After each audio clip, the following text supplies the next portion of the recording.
ఇప్పుడు మనం 10th class మ్యాథమెటిక్స్లో real numbers అనే చాప్టర్ మొదలు పెడదాం. ఓకేనా? ఫస్ట్ నెంబర్స్ యొక్క ఇంపార్టెన్స్ ఏంటి మన జీవితంలో అది తెలుసుకుందాం. మిమ్మల్ని ఒక క్వశ్చన్ అడుగుతాను. మీరు పుట్టగానే ఏం చేస్తారు?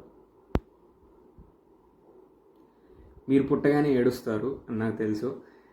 మీ పేరెంట్స్ ఏం చేస్తారు మీరు పుట్టగానే? ఒకసారి ఆలోచించండి. వీడియో పాజ్ చేసి ఆలోచించండి. మీరు పుట్టగానే ఏం చేస్తారంటే మీ ఫాదర్ టైం నోట్ చేసుకుంటారు.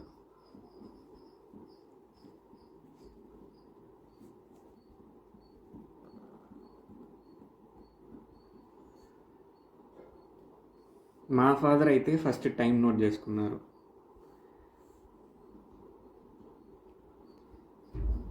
తెలుసు కదా, టైం అనేది ఈ జాతకాలు ఇవన్నీ రాపించడానికి వాడతారు. కరెక్ట్గా ఎప్పుడు పుట్టాము అనే టైం తీసుకొని నెక్స్ట్ ఏం చేస్తారు?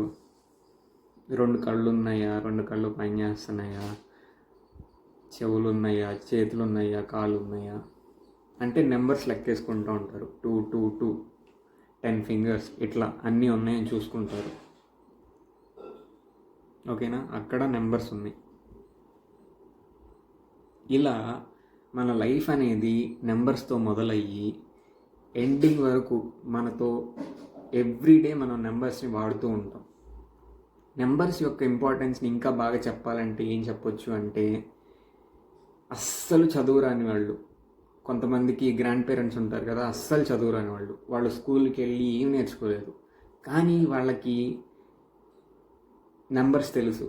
100 అంటే తెలుసు, 1000 అంటే తెలుసు, ఏ నోట్ ఏంటిదో తెలుసు. ఇట్లా వాళ్ళు ఎడిషన్స్ చేయగలుగుతారు, అన్నీ చేయగలుగుతారు. కాబట్టి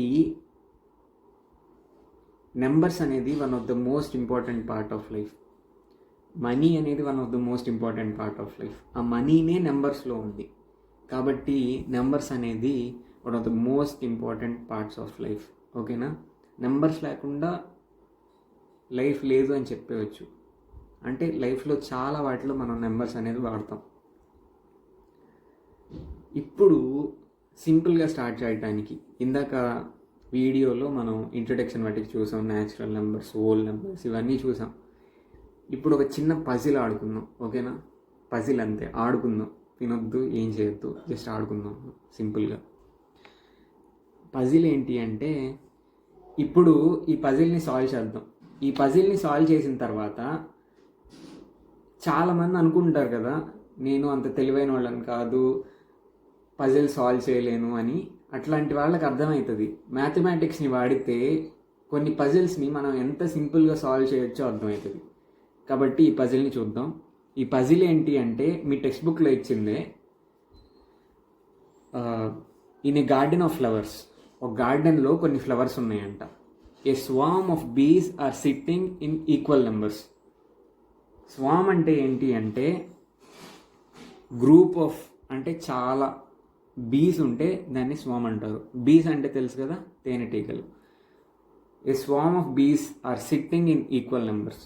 ఈక్వల్ నెంబర్స్లో కూర్చుంటున్నాయంట. దీని మీనింగ్ ఏంటి అంటే, మన దగ్గర కొన్ని ఫ్లవర్స్ ఉన్నాయి, అంటే ఒక గార్డెన్లో కొన్ని ఫ్లవర్స్ ఉన్నాయి.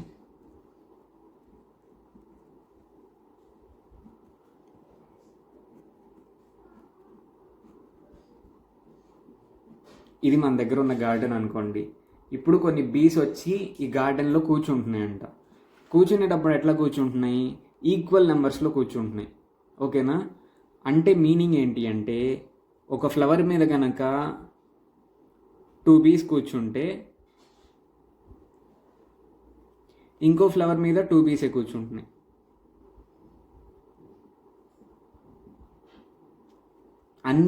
అన్ని ఫ్లవర్స్ మీద కూర్చుంటున్నాయి అర్థం కాదు, కానీ ఒకవేళ కూర్చుంటే కనుక ఒక ఫ్లవర్ మీద ఎన్ని కూర్చున్నాయో రెండో ఫ్లవర్ మీద కూడా అన్నీ కూర్చుంటున్నాయి అని అర్థం. ఓకేనా? మళ్ళీ చెప్తున్నాను, ఇట్లా గార్డెన్లో కొన్ని ఫ్లవర్స్ ఉన్నాయి, మన దగ్గర కొన్ని బీస్ ఉన్నాయి. ఆ బీస్ వచ్చి ఈ గార్డెన్లో ఉన్న ఫ్లవర్స్ మీద కూర్చుంటున్నాయి. ఆ కూర్చునేటప్పుడు ఎట్లా కూర్చుంటున్నాయి అంటే, ఒక ఫ్లవర్ మీద కనుక 10 బీస్ కూర్చుంటే రెండో ఫ్లవర్ మీద కూడా 10 బీస్ కూర్చుంటున్నాయి. అలాగని అన్ని ఫ్లవర్స్ మీద కూర్చుంటున్నాయి, ఈక్వల్ నెంబర్స్లో కూర్చుంటున్నాయి అని చెప్పట్లేదు. కొన్ని ఫ్లవర్స్ మీదే కూర్చుంటున్నాయి, కానీ కూర్చునేటప్పుడు మాత్రం ఈక్వల్ నెంబర్స్లో కూర్చుంటున్నాయి. ఓకేనా? ఇక్కడ వరకు మనకి ఇది అర్థమైంది. In a garden of flowers a swarm of bees are sitting in equal numbers. When they sit on 2 flowers 1 bee is left. అంటే 2 ఫ్లవర్స్ మీద కూర్చుంటున్నాయి, అంటే ఈ 2 ఫ్లవర్స్ మీద ఈక్వల్ నెంబర్స్లో కూర్చున్నప్పుడు ఒక బీ అనేది మిగిలిపోతుంది. ఈ బీ అనేది ఈ ఫ్లవర్ మీద కూర్చుంటే ఈక్వల్ నెంబర్స్ ఉండవు కదా, అంటే దీని మీద 2 ఉంటాయి, దీని మీద 2 ఉంటాయి, దీని మీద 1 ఉంటాయి, కాబట్టి ఇది ఒకటి మిగిలిపోతుంది. When they sit on 3 flowers 2 bees will be left. అదే 3 పువ్వుల మీద కూర్చుంటే ఈక్వల్ నెంబర్స్లో 2 bees మిగిలిపోతుంది. When they sit on 4 flowers 3 bees are left. 4 పువ్వుల మీద కూర్చుంటే 3 bees మిగిలిపోతున్నాయి. When they sit on 5 flowers no bees are left.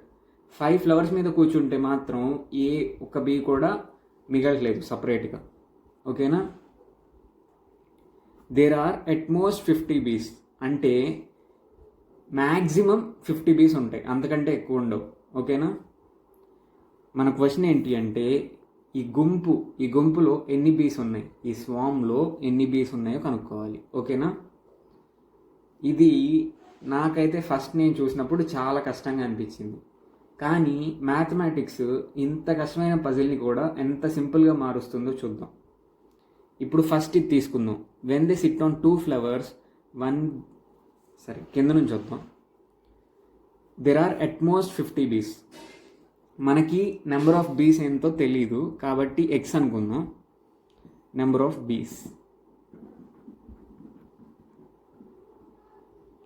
బీస్ ఎక్స్ అనుకుందాం. There are at most 50 bees అంటే ఎక్స్ అనేది less than or equal to 50. 50 కంటే ఎక్కువ ఉండవు, 50కి ఈక్వల్గా ఉండొచ్చు, 50 కంటే తక్కువ నెంబర్ ఆఫ్ బీస్ ఉన్నాయి. ఓకేనా? When they sit on 5 flowers no bees are left. 5 పువ్వుల మీద కూర్చుంటే మాత్రం ఏ బీ అనేది మిగిలిపోదు.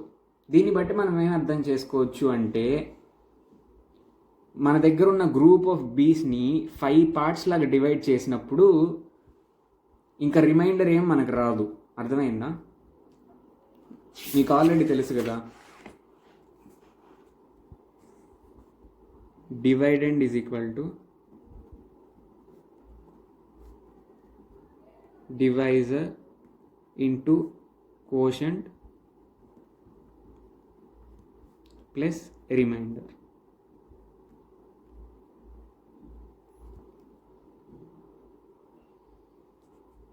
ఇది తెలుసు కదా. ఇప్పుడు మన దగ్గర ఉన్న ఎక్స్ నెంబర్ ఆఫ్ బీస్ని 5 parts లాగా చేసినప్పుడు అంట అసలు రిమైండర్ ఏమీ రావట్లేదు. ఓకేనా? దీన్ని మనం ఎట్లా రాయొచ్చు?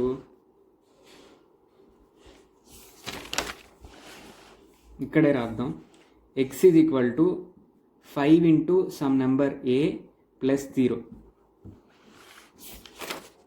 ఇది కోషంట్, ఇది రిమైండర్. ఇక్కడ మనకి రిమైండర్ అనేది 0 ఉంటుంది. ఓకేనా? 5 groups లాగా డివైడ్ చేసినప్పుడు ఏ అనేది ఏంటంటే గ్రూప్కి ఎన్ని బీస్ ఉంటాయో అది. ఓకేనా? ఏ ఈజ్ సమ్ నెంబర్. రిమైండర్ అనేది ఏమి ఉండదు 5 groups లాగా డివైడ్ చేసినప్పుడు. నెక్స్ట్ది ఏంటి అంటే 4 groups లాగా డివైడ్ చేస్తే మాత్రం 3 bees మిగిలిపోతాయి. దీని మీనింగ్ ఏంటి? ఎక్స్ ఈజ్ ఈక్వల్ టు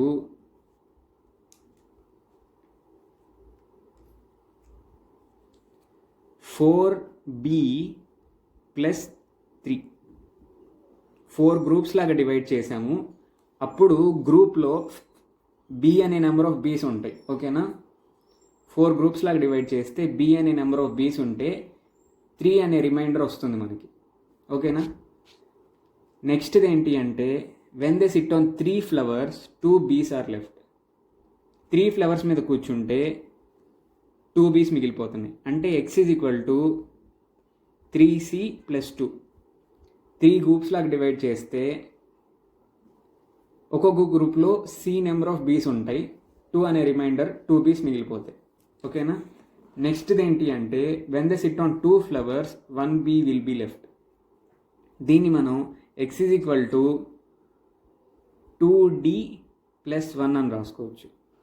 అంటే 2 గ్రూప్స్ లాగా డివైడ్ చేస్తున్నాం. ఒక్కొక్క గ్రూప్లో d నెంబర్ ఆఫ్ బీస్ ఉంటాయి, ఒక బీ మాత్రం మిగిలిపోతుంది. అంటే టోటల్ నెంబర్ ఆఫ్ బీస్ 2d ప్లస్ 1, ఇదే x. ఇట్లా ఇవన్నీ మనకి ఇచ్చిన కండిషన్స్. ఇదేం ఫస్ట్ కండిషన్ లాగా తీసుకుందాం, ఇది సెకండ్ది, థర్డ్ది, ఫోర్త్ది, ఫిఫ్త్ది. ఈ 5 కండిషన్స్ని కనుక సాటిస్ఫై చేసే x వాల్యూ మనం కనుక్కుంటే ప్రాబ్లం సాల్వ్ చేసినట్టే. కాబట్టి ఫస్ట్ కండిషన్ ఏంటి అంటే x is less than or equal to 50, less than or equal to 50.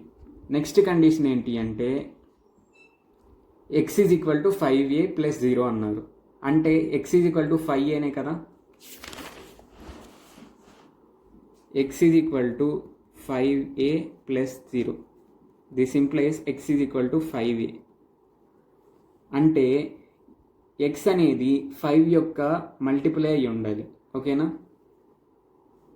x is equal to 5 into something, అంటే 5 యొక్క మల్టిపుల్ x అనేది, లేదా 5 అనేది xని డివైడ్ చేస్తుంది. ఇది సెకండ్ కండిషన్ నుంచి మనకు వచ్చింది.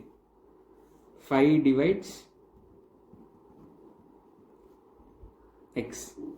ఫస్ట్ కండిషన్ నుంచి x is less than or equal to 50 అని వచ్చింది. ఓకేనా.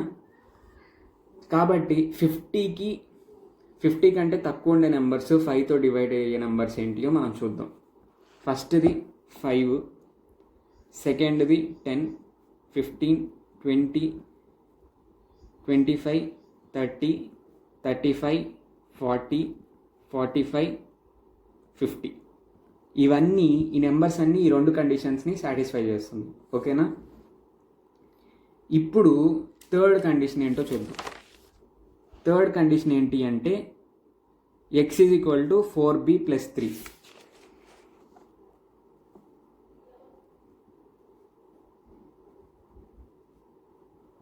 దీని అసలు మీనింగ్ ఏంటి?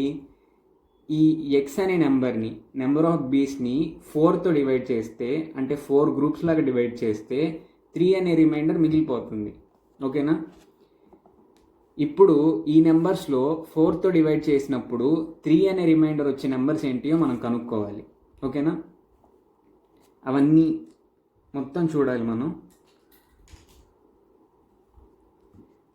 4, 5, 4 1s are 4, రిమైండర్ 1. కాబట్టి 5 అనేది కాదు. ఈ కండిషన్ ఇది సాటిస్ఫై చేయలేదు కాబట్టి ఇది కాదు.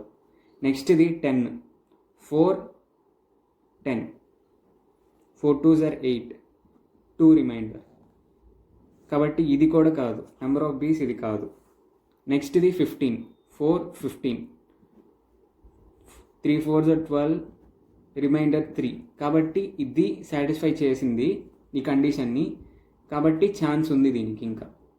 నెక్స్ట్ది 20, 4 5s are 20, రిమైండర్ 0. కాబట్టి ఇది కూడా సాటిస్ఫై చేయలేదు.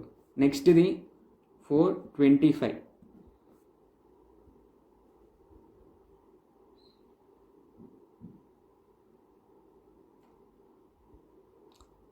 6 4s are 24, రిమైండర్ 1.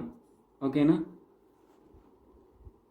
కాబట్టి రిమైండర్ 1 కాబట్టి 25 కూడా సాటిస్ఫై చేయలేదు ఈ కండిషన్ని. రిమైండర్ 3 వస్తేనే ఈ కండిషన్ని సాటిస్ఫై చేసినట్టు. నెక్స్ట్ది 30, 4 30, 7 4s are 28, రిమైండర్ 2. కాబట్టి 30 కూడా దీన్ని సాటిస్ఫై చేయలేదు. నెక్స్ట్ది 4 35, 8 4s are 32, రిమైండర్ 3. కాబట్టి 35 అనేది సాటిస్ఫై చేసింది. నెంబర్ ఆఫ్ బీస్ 35 అయ్యే ఛాన్స్ ఉంది. నెక్స్ట్ది ఏంటంటే 4 40, 4 10s are 40, రిమైండర్ 0. నెక్స్ట్ది 4 45, 11s ఆర్ 44, రిమైండర్ 1, కాబట్టి ఇది సాటిస్ఫై చేయదు. నెక్స్ట్ ఇది 4 50, 12 4s ఆర్ 48, రిమైండర్ 2, కాబట్టి 40 రిమైండర్ 0 వచ్చింది, 45 1 వచ్చింది, 52 వచ్చింది. కాబట్టి ఈ 3 సాటిస్ఫై చేయవు ఈ కండిషన్. కాబట్టి మనకి లాస్ట్లో మిగిలింది 15 35. ఈ రెండిట్లో ఆన్సర్ ఏంటో చూడాలి మనం. నెక్స్ట్ కండిషన్కి వెళ్తే x is equal to 3b + 2, ఇది సెకండ్ కండిషన్. మనకి ఈ కండిషన్ని ఈ 2 నెంబర్స్లో ఏది సాటిస్ఫై చేస్తుందో చూద్దాం. దీని మీనింగ్ ఏంటి? x అనేది నెంబర్ ఆఫ్ బీస్.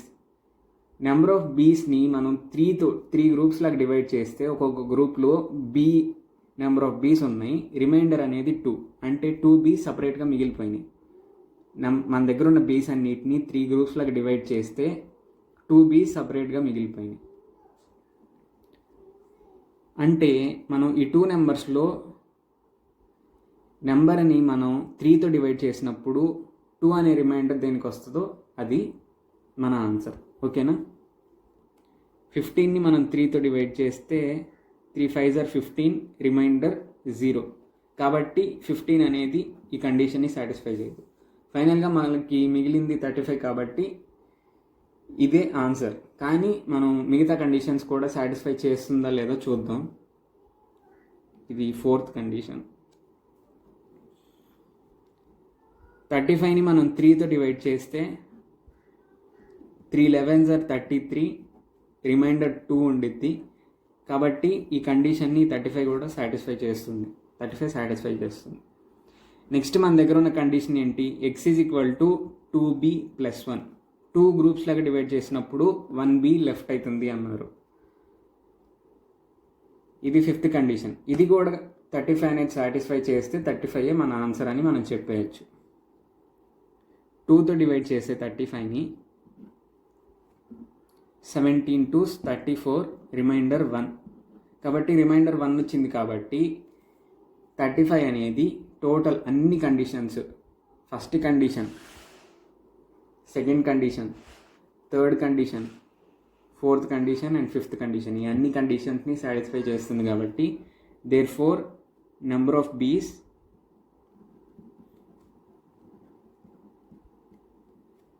Is equal to 35. ఈ పజిల్ అనేది మీకు అర్థమైంది అని నేను అనుకుంటున్నాను. ఒకవేళ అర్థం కాకపోతే ఒక 2-3 టైమ్స్ ఆ వీడియోని చూడండి, తప్పకుండా అర్థమవుతుంది. నోట్బుక్లో రాసుకుంటూ చూడండి, అర్థమవుతుంది. ఇంకా అర్థం కాకపోతే ఒకసారి కామెంట్ సెక్షన్లో అడగండి, వీలైనంత త్వరగా క్లారిఫై చేయడానికి ట్రై చేస్తాను. ఓకేనా? Thank you.